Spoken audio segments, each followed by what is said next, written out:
Hello friends, आज हम बात करेंगे लाइपोमा के बारे में। लाइपोमा मतलब कि लिपिड की गांठ। लाइपोमा सिंपल भी हो सकता है और ये मल्टीपल भी हो सकता है। अगर देखिए हमारे शरीर में अगर कोई सिंपल एक या दो गांठ बन जाती है तो इसको हम सिंपल लाइपोमा कहते हैं। और यही गांठ अगर हमारे पूरे शरीर पर बन जाती है तो इसको हम मल्टीपल लाइपोमा के नाम से जानते हैं। जब फैटी टिश्यू इकट्ठा होकर एक लंप मतलब कि गांठ बना लेता है तो इसको हम लाइपोमा के नाम से जानते हैं। जैसे कि हम यहाँ पर देख पा रहे हैं, ये फैट इकट्ठा होकर एक कैप्सूल की फॉर्म में एक गांठ बना लेता है। तो ये फैट इकट्ठा होकर एक गांठ बना लेता है, तो यही होता है लाइपोमा। क्या लाइपोमा कैंसर की गांठ है या नहीं? तो लाइपोमा नॉन कैंसरस होता है, मतलब ये कोई कैंसर की गांठ नहीं होती है। ये एक नॉन कैंसरस ट्यूमर होता है जिसको हम बिनाइन ट्यूमर के नाम से जानते हैं। देखिए, ट्यूमर दो टाइप का होता है। पहला होता है बिनाइन ट्यूमर, दूसरा होता है मेलिग्नेंट ट्यूमर। तो बिनाइन ट्यूमर के अंत में ओमा शब्द देखने को मिलता है। ओमा का मतलब होता है आउटग्रोथ, मतलब कि टिश्यू की ग्रोथ हो जाना। तो बिनाइन ट्यूमर नॉन कैंसरस होता है, जबकि मेलिग्नेंट ट्यूमर ये कैंसरस होता है। और मेलिग्नेंट ट्यूमर में हमको कार्सिनोमा या सार्कोमा शब्द देखने को मिल जाता है, जैसे कि लाइपोमा और लाइपोसार्कोमा। यहाँ पर देखिए ओमा शब्द है और यहाँ पर सार्कोमा शब्द है। तो लाइपोमा बिनाइन ट्यूमर है, मतलब कि नॉन कैंसरस है, जबकि लाइपोसार्कोमा मेलिग्नेंट ट्यूमर है जो कि एक कैंसरस होता है। देखिए, जो बिनाइन ट्यूमर होता है वो कैप्सूलेटेड होता है, मतलब वो चारों तरफ से कैप्सूल से घिरा रहता है। और ये देखिए एक ही जगह फिक्स होता है और इसमें किसी टाइप का दर्द देखने को नहीं मिलता है।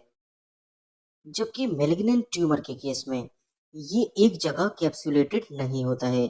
मेलिग्नेंट ट्यूमर एक जगह से दूसरी जगह जा सकता है। तो मेलिग्नेंट ट्यूमर एक जगह फिक्स नहीं होता है। यहाँ पर हम जानेंगे लाइपोमा के कॉज मतलब के कारण के बारे में और इसके रिस्क फैक्टर के बारे में।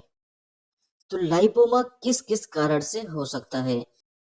लाइपोमा का कोई भी एग्जैक्ट कारण अभी पता नहीं लगा है।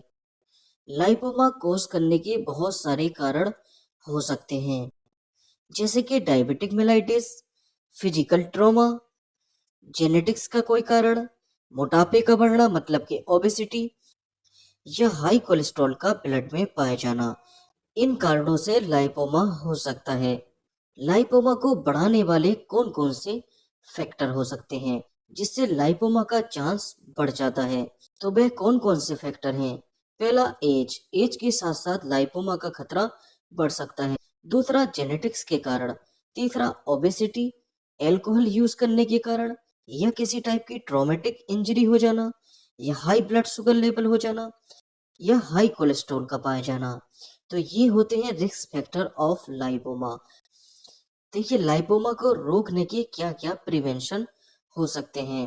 पहला, रेगुलर एक्सरसाइज करना, वेट को कम करना, एल्कोहल का सेवन नहीं करना, कोलेस्ट्रॉल लेवल को मेंटेन करना, अगर बढ़ा हुआ कोलेस्ट्रॉल है तो उसको नॉर्मल करना, और सेडेंटरी मतलब कि एकांत लाइफ स्टाइल को अवॉइड करना। इसके अलावा बात कर लेते हैं इसकी जांच के बारे में।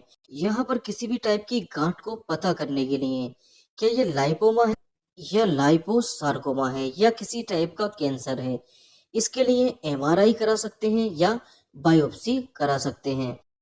बायोप्सी के केस में गांठ से टिश्यू लिया जाता है और उसको लैब में जो है एग्जामिन किया जाता है, जिससे पता लगता है कि ये कैंसरस है या नॉन कैंसरस है। अब बात कर लेते हैं इसके ट्रीटमेंट के बारे में। तो इसका दो तरीके से ट्रीटमेंट हो सकता है। पहला, कट एंड सर्जरी या प्लास्टिक सर्जरी, और दूसरा लाइपोसक्शन। लाइपोमा की जगह से लिपिड को सक कर लिया जाता है, इसी को बोलते हैं लाइपोसक्शन।